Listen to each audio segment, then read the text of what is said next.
창세기 10장은 족보가 기록이 되어 있습니다. 아마 창세기 10장을 자세하게 읽으시는 분들은 없을 거라는 생각이 듭니다. 워낙 발음하기도 힘들고 눈으로 보기에도 힘든 그러한 이름들, 사람 이름과 지명 이름들이 나오기 때문에 아마도 이렇게 읽다가도 그냥 슬쩍 이렇게 넘어가지 않을까 이런 생각이 듭니다. 그런데 이 족보가요, 성경 다른 곳에 나오고 있는 족보의 패턴하고는 조금 다릅니다. 예를 들어서 우리가 몇 주 전에 보았던 창세기 5장에 나오는 아담의 계보를 보시게 되면 제10대인 노아까지 소개를 하고 있는데 한 대에 한 명씩만 소개를 하고 있죠. 그 이유는 성경에 기록되는 족보는 모든 사람이 누구냐를 알리기 위하여 기록된 것이 아니라 하나님께서 어떻게 인류를 구원하시느냐라고 하는 구속의 역사적 관점에서 기록을 하고 있기 때문에 필요한 사람만 남겨두고 있는 것입니다. 그래서 한 대에 한 명씩 기록이 되고 있죠. 그런데 오늘 우리가 읽은 창세기 10장을 보시게 되면 셈과 함과 야벳의 후손들이 나오는데 그 기록되어져 있는 족보가 이러한 패턴이 아니라 여러 자손들이 소개되고 그 자녀 가운데도 여러 명이 소개되고 일정한 패턴이 없어요. 통일성이 없고 일관성이 없게 나옵니다. 성경은 족보를 기록할 때 반드시 구속사적인 관점에서 목적을 가지고 기록이 되는데, 그렇다라고 한다면 창세기 5장에서 기록되어진 아담의 계보에서 제일 마지막을 장식하고 있는 노아, 그리고 그 다음으로 족보가 소개되어진다라고 할 때에는 노아의 족보가 소개가 되어져야 할 것입니다.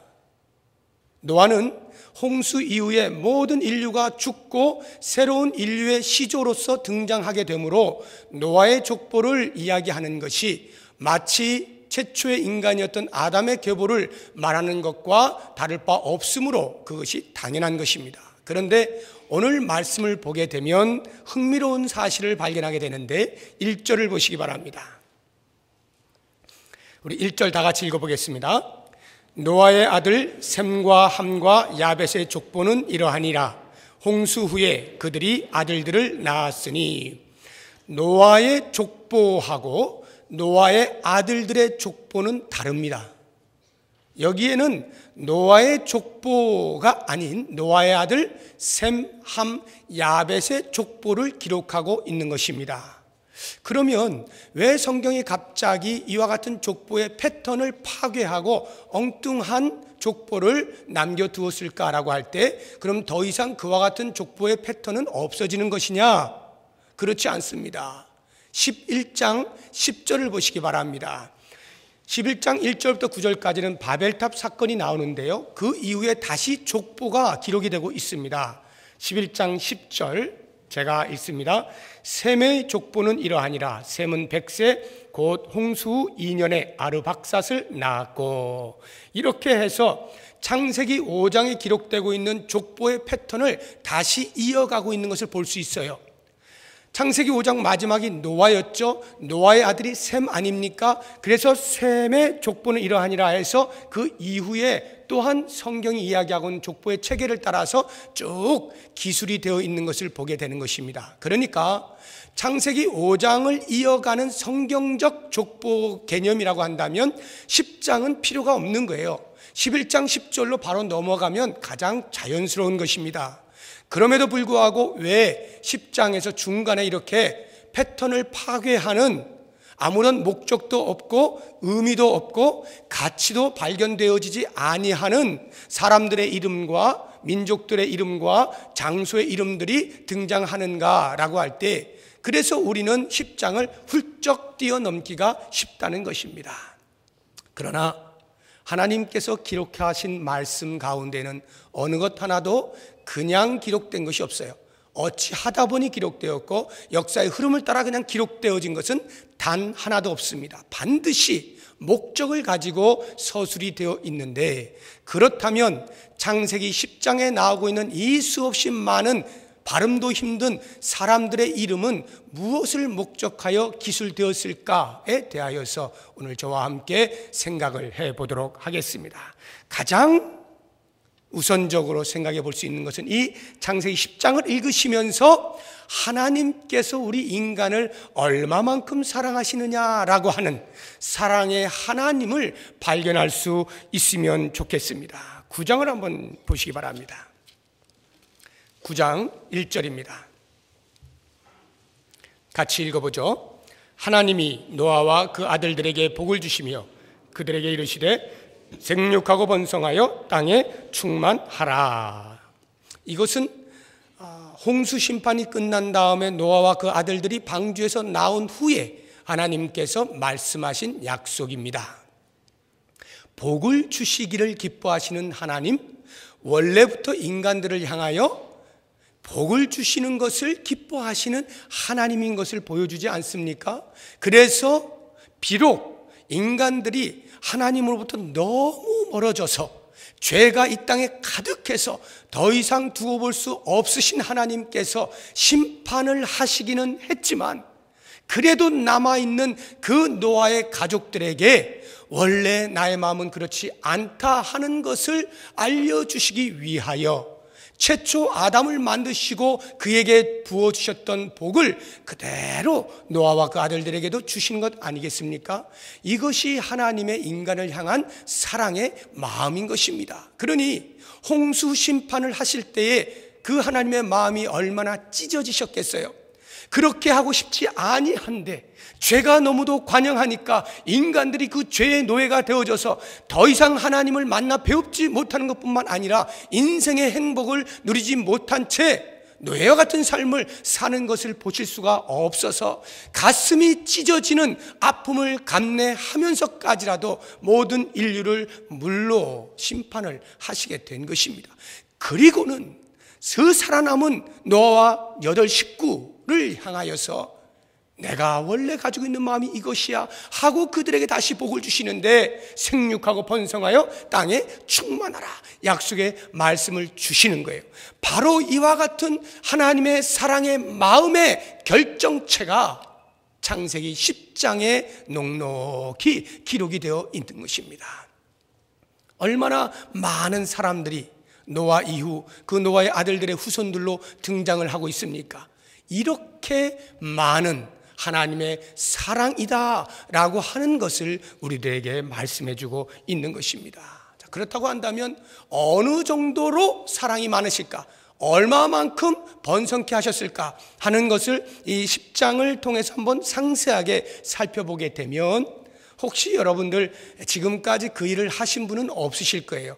오늘 말씀을 듣고 궁금하신 분들 집에 가서 한번 해보시면 좋을 텐데 펜을 가지시고 2절부터 5절까지는 야벳의 후손들에 대해서 기록하고 있고 7절부터 20절까지는 함의 후손들, 21절부터 31절까지는 셈의 후손들을 기록하고 있는데 각각 다른 색깔의 펜을 가지시고 한번 동그라미를 치시면서 1, 2, 3, 4 숫자를 한번 세보십시오. 그러면 야벳의 후손이 14명이 기록되어 있는 것을 보시게 될 것입니다. 제가 답을 미리 말씀드리는 거예요. 쉽게 숙지하시라고. 함의 자손들은 30명입니다. 셈의 자손들은 26명입니다. 자, 14명, 30명, 26명 합이 70명입니다. 70명이라고 하는 숫자, 이것은 상당한 숫자예요. 노아의 아들들 세 아들에 불과했는데 순식간에 70명의 자녀들이 기록되고 있습니다. 이것으로 끝난 거 아니잖아요. 그래서 오늘날 보시게 되면 그 70명의 숫자가 훨씬 더 많아진 것 아닙니까? 그렇게 볼 때에 이렇게 민족이 분화되어지는 것, 이것이 하나님의 사랑이다 라고 하는 것을 금방 알 수가 있는 것입니다. 자, 그러면 이제 그 다음으로 그런 하나님의 사랑을 알고 난 다음에 또 이 족보 속에서 하나님께서 우리에게 주시고자 하는 메시지는 없을까를 살펴볼 때 이제는 역으로 한번 생각을 해봤으면 좋겠습니다. 노아의 후손들을 통하여 수없이 많은 자손들이 번성을 하였습니다. 거꾸로 생각하면 그 수없이 많은 민족들은 전부 다 노아의 후손들이라고 하는 한 혈통 속에 태어났다라고 하는 것을 금방 알게 되는 것입니다. 오늘날에 있는 이 모든 민족들은 다 한 혈통이에요. 노아의 아들들의 후손들. 한번 사도행전 17장을 찾아볼까요? 사도행전 17장. 이 사도행전 17장은 사도 바울이 제2차 전도 여행을 할 때에 데살로니가에 가서 복음을 전하다가 거기에 있는 유대인들에게 쫓겨나서 베레아로 가고, 베레아에서도 복음을 전하다가 또 그 데살로니가에서 온 유대인들에 의해 쫓겨나서 아덴으로 간 사건을 기록하고 있습니다. 아덴은 오늘날의 그리스의 수도 아테네를 말하는 것인데, 이 아덴은 그 당시에 철학의 도시였습니다. 수없이 많은 우상들이 득실거리는 것을 보고 바울의 마음이 심히 분하였습니다. 그래서 복음을 전하기 시작했는데, 거기에 있던 에피쿠로스 학파와 스토아 학파의 철학자들이 바울의 전하는 소리를 듣고, 야, 이거 처음 듣는 소리다, 신비하다, 신기롭다 라고 해서 그를 초청하여 아레오바고 광장에서 그 말을 좀 해다오 부탁을 받게 됩니다. 그래서 바울이 아레오바고 광장에 서서 드디어 연설을 할 기회를 잡게 되었는데, 거기에서 너희가 알지 못하는 신에게 절하는 그 수없이 많은 우상들이 과연 본질이 어디냐, 근거가 어디냐라고 하는 것을 참신 여호와 하나님을 소개함으로써 알려주고 있습니다. 바로 그 하나님을 알려주는 데 있어서 이와 같은 말을 하고 있는데, 창세기 17장 26절입니다.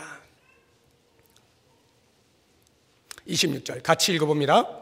인류의 모든 족속을 한 혈통으로 만드사 온 땅에 살게 하시고 그들의 연대를 정하시며 거주의 경계를 한정하셨으니. 이 한 혈통이 무엇을 말합니까? 노아의 후손들이죠. 이 창세기 10장에 기록되고 있는.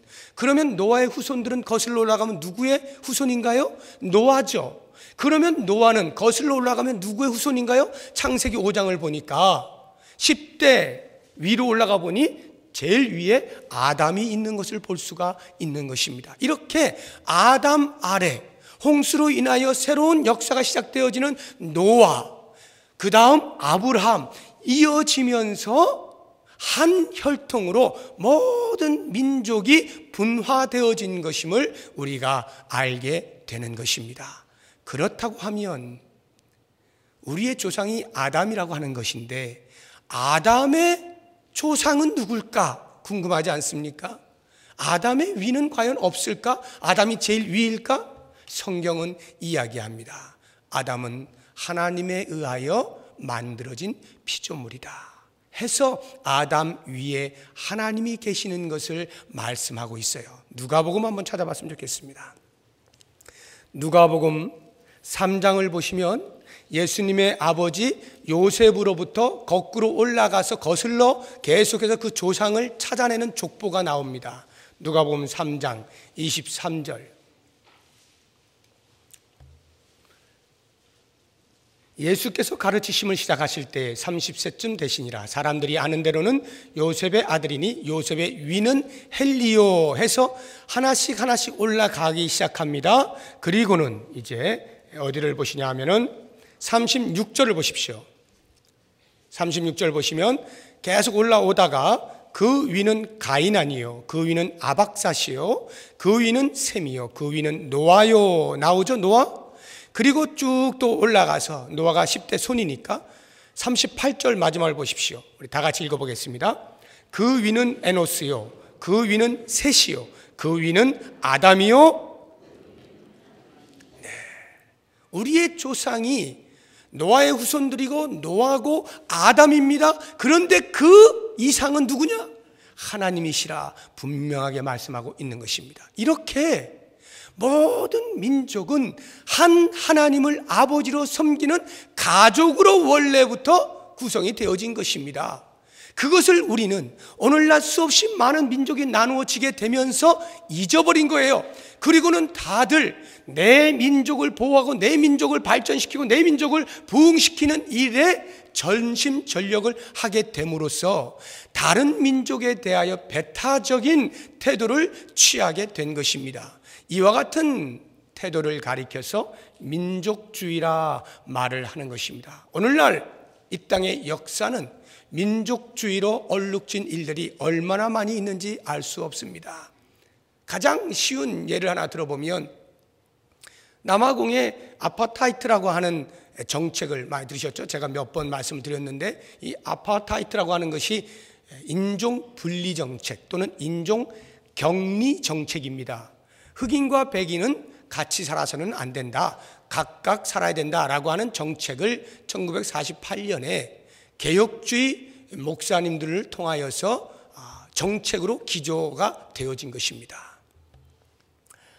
원래의 명분이라고 하는 것은 각각의 사는 방식이 다르고 문화가 다르니 그 문화를 따라서 발전시키고 살아갑시다.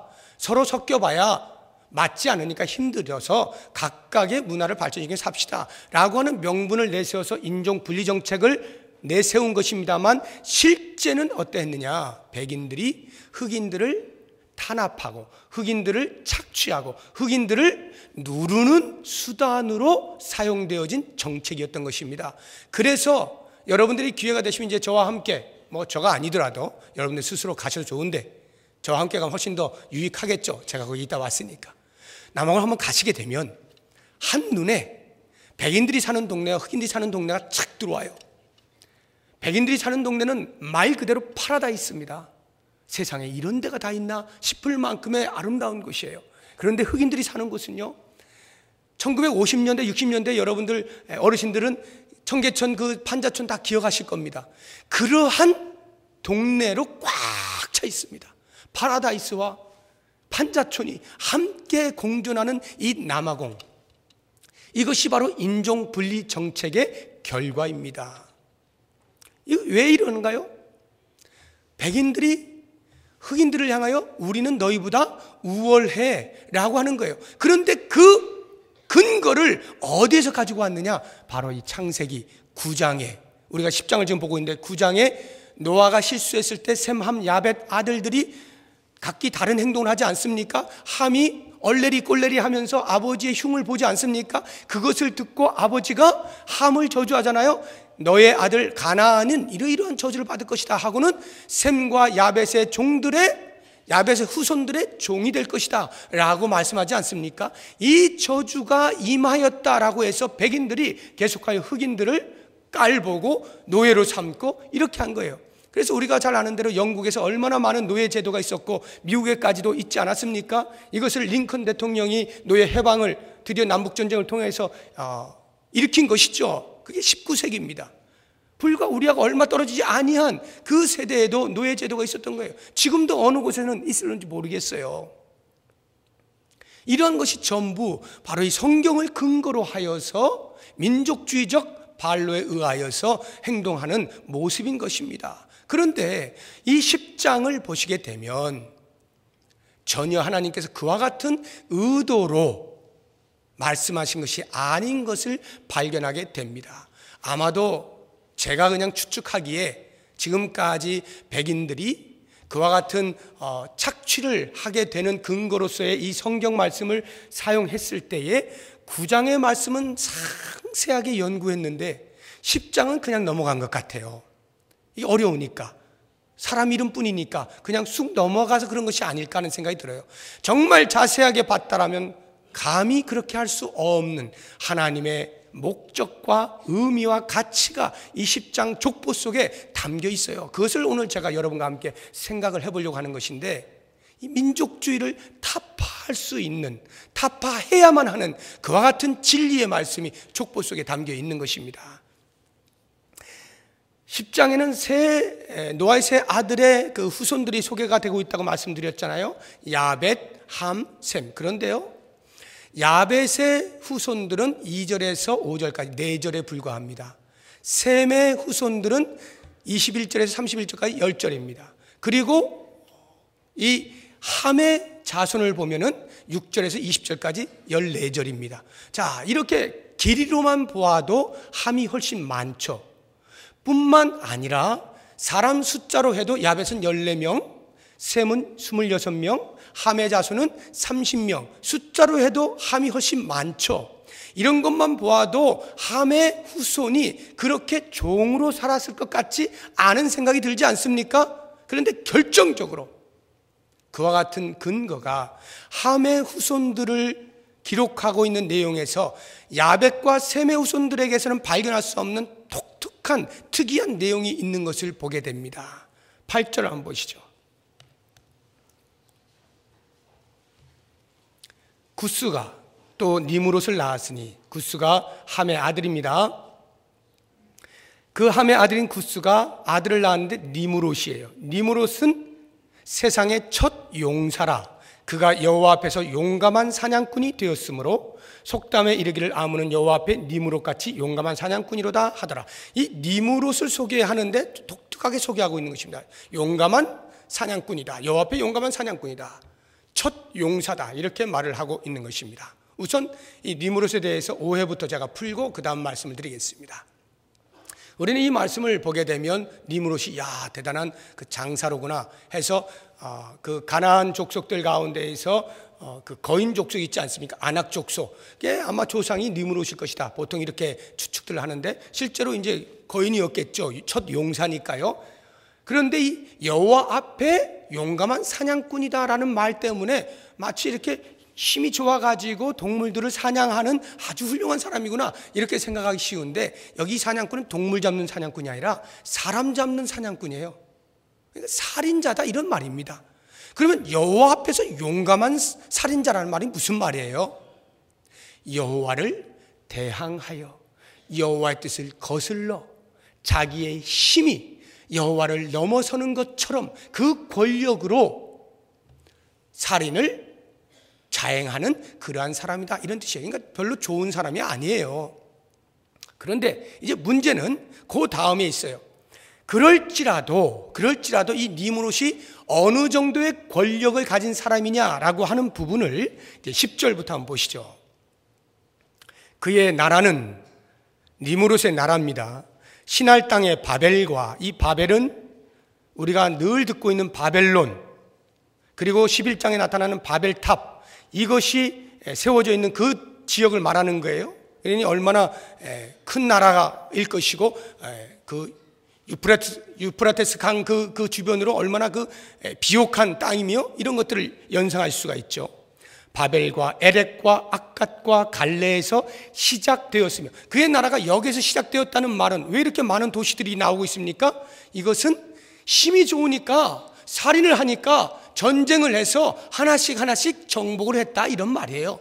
정복을 해서 통합을 시켰어요. 큰 나라가 되었습니다. 그래서 11절 보시면 그가 그 땅에서 드디어 진출하기 시작하는데, 아수르로 나아가 니느웨와 르호보딜과 갈라와 및 니느웨와 갈라 사이에 레센을 건설하였으니, 건설했다는 말은 그가 만들었다는 거예요. 그러니까 여러 나라들을 정복하면서 큰 나라를 이루다 보니까 이제는 도시들을 건설하고 나라들을 건설할 만큼의 절대 권력을 가진 사람이 니므롯입니다.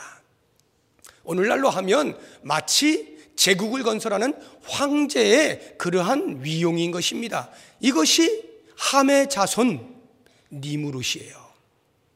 자, 이것을 염두에 두시고 15절부터 보시면 함의 네 번째 아들인 가나안의 또 후손들을 쭉 설명하고 있는데, 우리가 자주 듣게 되어지는 이런 족속 저런 족속, 그 여호수아서에 보면은 여호수아가 가나안 땅에 들어가서 점령을 할 때에 나타나는 그 가나안 땅의 그 족속들의 이름이 쭉 나오지 않습니까? 근데 이 족속들을 그냥 읽으시면 안 됩니다.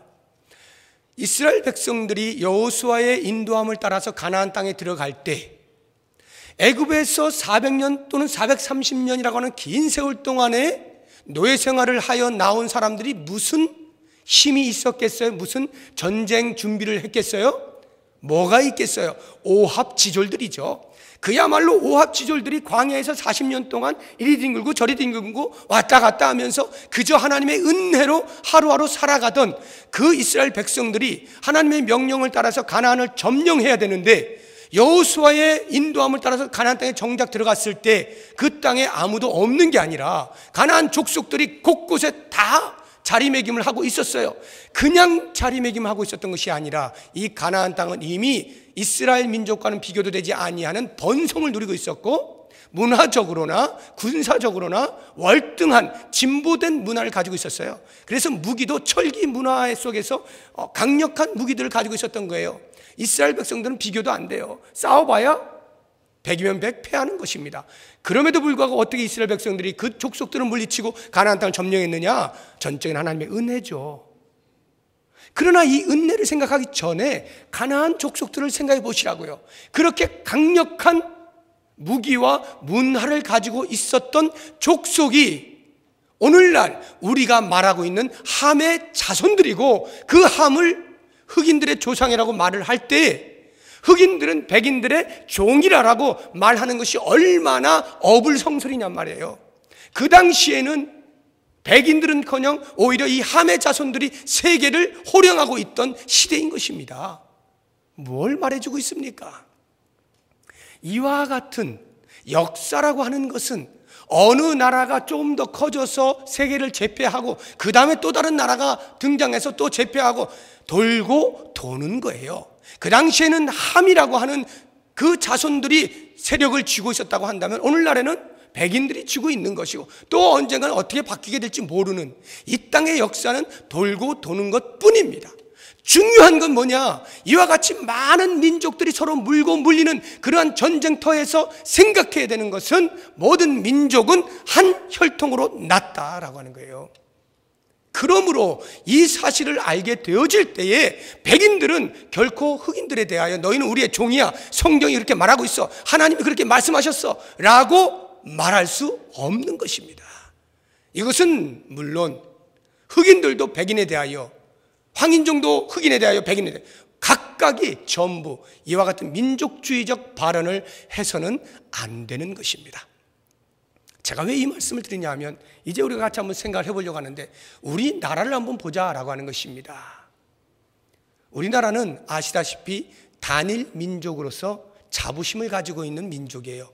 그러다 보니 그 어느 민족보다도 민족주의적 이 마음이 강합니다. 저도 상당히 강해요.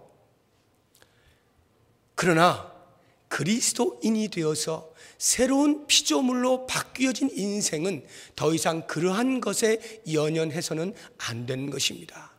이번에 여러분 축구를 보셨는지 모르겠습니다. 아시안컵, 아쉽게도 우리나라가 준결승전에서 일본에게 페널티킥이 아니죠, 승부차기에서 져서 그만 3, 4위전으로 떨어져서 3위를 했어요. 일본전 보셨나요? 밤에 한 것이어서 눈 뜨고 보신 분이 많이 안 계실 텐데 저는 또 봤어요. 워낙 제가 좋아하니까 봤는데, 이 박지성 선수 이번에 은퇴를 하는데, 그 박지성 선수가 딱 그 상대 진영 페널티킥, 그 페널티 에리어에서 이렇게 상대방이 그 파울을 유도해가지고 페널티킥을 얻은 거예요. 그것을 기성용 선수가 차서 집어넣은 겁니다. 얼마나 기뻐요. 1대0이 되는 순간입니다. 너무나 기뻐가지고 막 쫓아가면은, 축구 선수들은 항상 골 넣고 나면 세레머니를 펼치게 돼 있어요. 어떤 형태든지 세레머니를 펼치는데 의미가 담겨 있습니다. 그런데 기성용 선수가 펼친 세레머니가 원숭이 세레머니였어요. 원숭이 세레머니. 그것을 카메라 앞에 막 달려가서 원숭이 세레머니 한 거예요. 제가 그걸 보는 순간 깜짝 놀랐습니다. 순간 덜컥 했는데, 아니나 다를까 그 다음 날로 네티즌들이 그 인터넷에서요 말할 수 없는 공격이 막 들어왔습니다. 우리나라뿐만이 아니라 전 세계적으로 기성용 선수의 이것은 문제가 있다. 왜 그러냐면요, 축구장에서 원숭이 흉내를 내는 이 세레머니는 하지 못하게 돼 있어요. 전 세계적으로. 이것은 유럽 축구 선수들이 가끔씩 아시아를 비하하거나 아프리카를 비하할 때, 유럽 팀과 아시아 또는 아프리카 팀과 부닥쳤는데 유럽 팀에서 골을 넣었어요. 그때의 원숭이 세레머니라면 너희들은 우리 상대가 못 되는 거야, 이런 의미로 그 세레머니를 해요. 그래서 이것을 좀 생각이 있고 이런 민족주의가 얼마나 나쁜 것이냐를 아는 사람들은 철저하게 이것을 못하게 만듭니다. 그래서 거의 찾아볼 수 없는 것인데 이번에 일본전에서 기성용 선수가 그걸 한 거예요.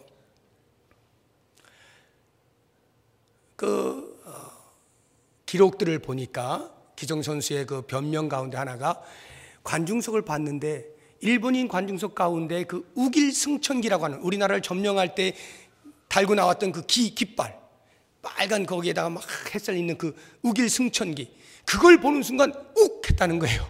욱 해가지고 내가 넣으면 반드시 이거 할 거야 라는 마음을 가졌던 것 같아요. 그러니까 뭐 뒤도 돌아보지 않냐고 바로 그 세레모니를 펼친 거거든요.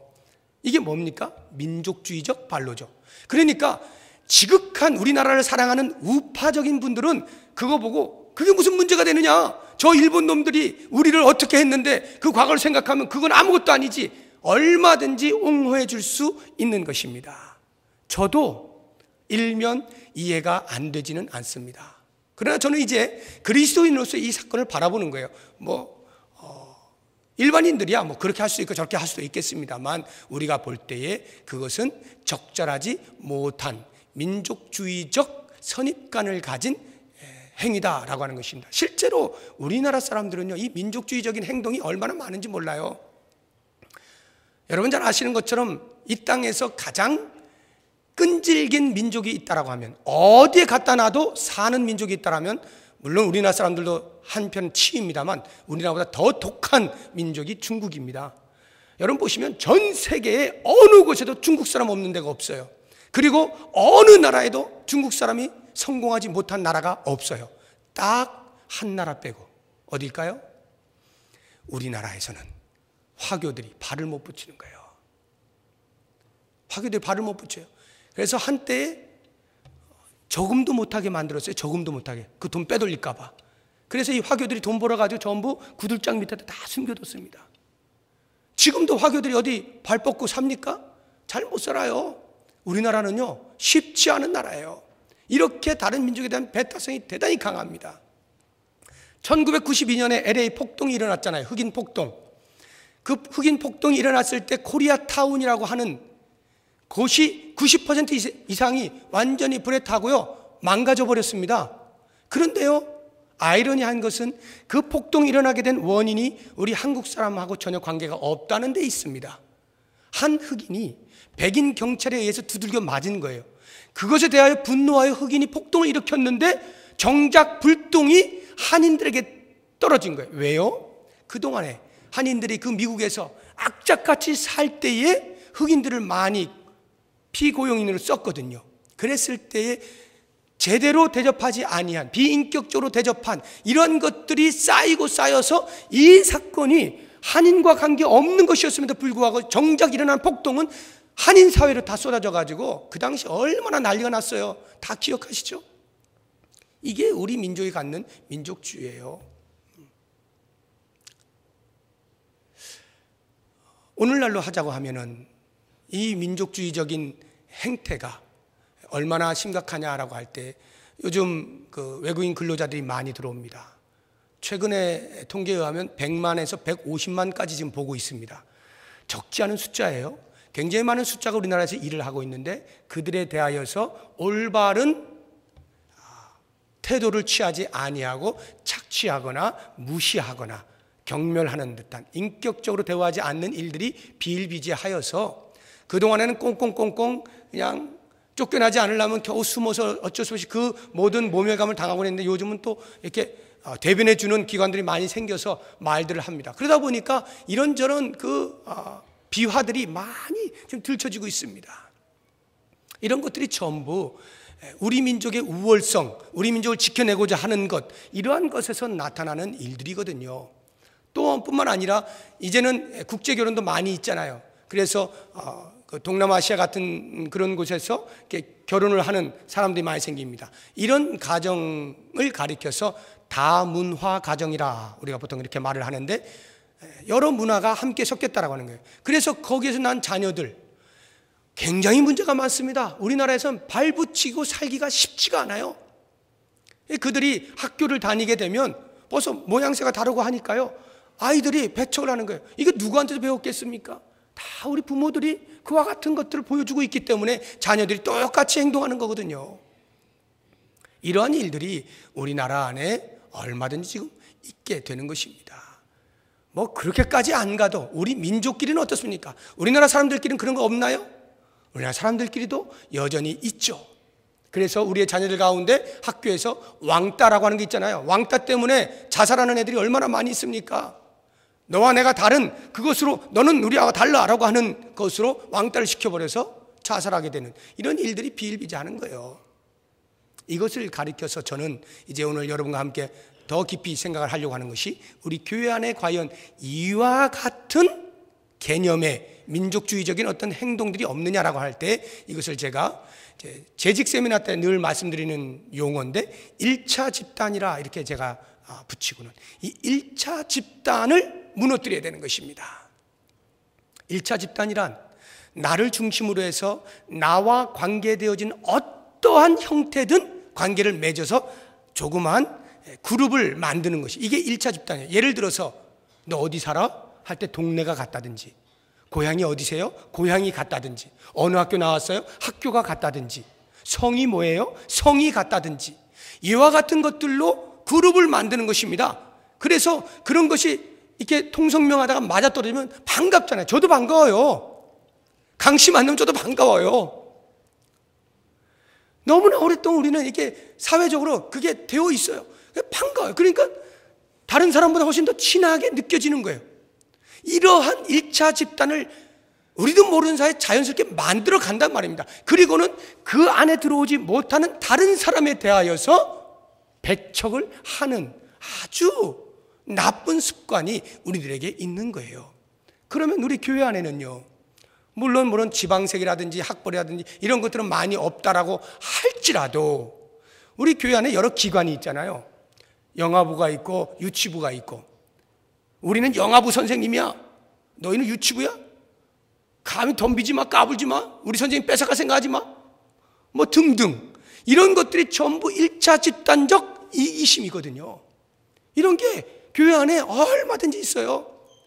전도회, 몇 남전도회, 몇 여전도회, 우리가 얼마나 지금 든든한데 너희들은 활동도 안 하면서 우리한테 따라와, 뭐 이러면서 이렇게 1차 집단적인 왕따를 시키는 일들이 얼마든지 있을 수 있는 것입니다. 이랬을 때 우리가 오늘 이 족보의 말씀을 읽으면서 이제 혹시라도 여러분의 마음 가운데 이러한 마음이 조금이라도 남아있는 분이 계시다고 한다면, 오늘 집에 가셔서 이 창세기 10장을 한 1000번 정도 읽으세요. 1000번 정도 읽으면 이름도 다 외울 뿐만 아니라 우리의 마음속에 그 모든 민족주의적 1차 집단의 이기심이 다 빠져나갈 거예요. 아, 우리는 원래 한 조상이구나, 원래 한 혈통이구나. 이것이 우리의 물리적인 생체학적 한 혈통인 것뿐만 아니라, 우리가 노아를 조상으로 삼고 아담을 조상으로 삼은 것뿐만 아니라, 이제는 예수 그리스도를 통하여서 그리스도의 십자가에 흘리신 보혈의 피의 공로를 힘입어서 새로운 피조물이 되어진 그리스도 안에 새로운 공동체를 형성한 전혀 다른 의미의 영적인 가족으로 구성이 되어 있다라고 하는 이 사실을 기억하게 될 때, 우리는 전부 동일하게 한 예수 그리스도를 섬기는 것뿐만 아니라 한 아버지 하나님을 부르고 있지 않습니까? 한 아버지 하나님을 부르는 우리 각자가 서로에 대하여 반감을 가지고, 미움을 가지고, 질투심을 가지고 내 마음에서부터 두지 않으려고 하는 행동이 있다면, 이것은 얼마나 하나님의 마음을 아프게 하는 것인지 모릅니다. 그러므로 우리의 마음 가운데 이제 이와 같은 많은 민족의 분화를 보면서 그 민족의 분화의 최정점에 여호와 하나님이 가장 위에 계신 것을 바라보면서, 그 하나님의 피조물로, 특별히 그리스도로 말미암아 새로운 피조물 된 자들로 이 신앙 공동체 안에 들어온 우리들이 한 가족됨을, 한 형제자매됨을 경험하면서 사랑을 주고 받고 서로 위로하고 격려하고 이와 같은 삶을 삶으로써 우리 공동체 안이 놀라운 변화가 일어날 뿐만 아니라, 그러한 삶을 통하여 우리 지역을, 영향력을 미치는 거예요. 사회를 바꿔내는 것입니다. 그리고 이 땅에 있는 교회들에도 선한 영향력을 미쳐서 그리스도 안에 들어온 신앙 공동체가 어찌 살아야 되는지를 분명하게 보여서 우리 자신이 그 같은 삶을 통하여 말할 수 없는 행복과 기쁨을 누리는 것뿐만 아니라 이 땅에 하나님의 뜻을 이루어낼 수 있는 저와 여러분이 되시기를 주의 이름으로 부탁드립니다. 기도하겠습니다.